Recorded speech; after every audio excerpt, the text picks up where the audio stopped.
Here's Dave Canales, the new offensive coordinator on the Buccaneers, on whether or not there's any reason for them to name a starting quarterback between Baker Mayfield and Kyle Trask now.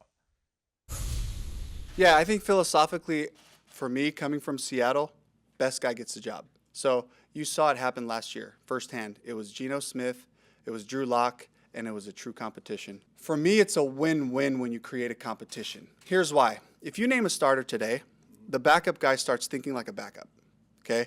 But if you say, this is a competition, we're going to allow us to go into the preseason, let them show us they can manage to get us into the right play, they can take care of the ball. That's going to be the determining factor, really, is who takes care of the ball. And then the bonus is, now who pushes it down the field. But if we can play great defense, run it, and take care of the ball, we're going to be a great team. So the guy who can show that is going to win the job. And look, I mean, Baker Mayfield's in the right mindset to deal with whatever they throw at him. And I'm not a big proponent of splitting reps all the way through until the end because whoever wins isn't as prepared as he could have been.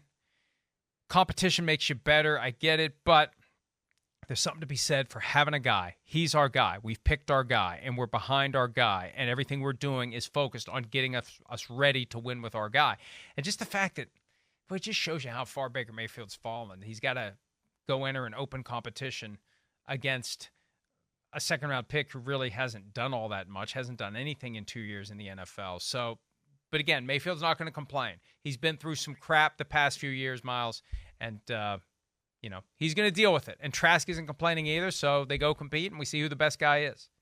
Yeah, I mean, I know he referenced the Seattle thing, and that's kind of the only quarterback competition in my recent memory where it's like, it really did work out for the guy who won the competition and the team that held the competition. But usually you're having a quarterback competition because you think you don't know what's going to happen. And it's like, if you have two quarterbacks, you really have two backups. I just kind of subscribe to that philosophy. And so I don't really know what's going to happen with the Buccaneers. I don't necessarily think they're going to be all that good. I don't really know that a competition is going to make the Buccaneers into something that they're not, which I think is a good football team. But I understand the philosophy that Canales was talking about there, where you want both guys to be competing for as long as possible. And that makes sense, but I don't really know that that's going to spell really good things for the Buccaneers and their fans this year. A lot of times when you have an open competition, the guy who wins the job wins the right to be the first one benched. And I'm surprised it didn't happen last year, but the Seahawks were good, and they made the playoffs, and there was never an occasion for Geno Smith to be benched for Drew Lock. Hi, it's Mike Florio. Thanks for watching PFT on YouTube. Hit subscribe for the latest news and analysis from Pro Football Talk.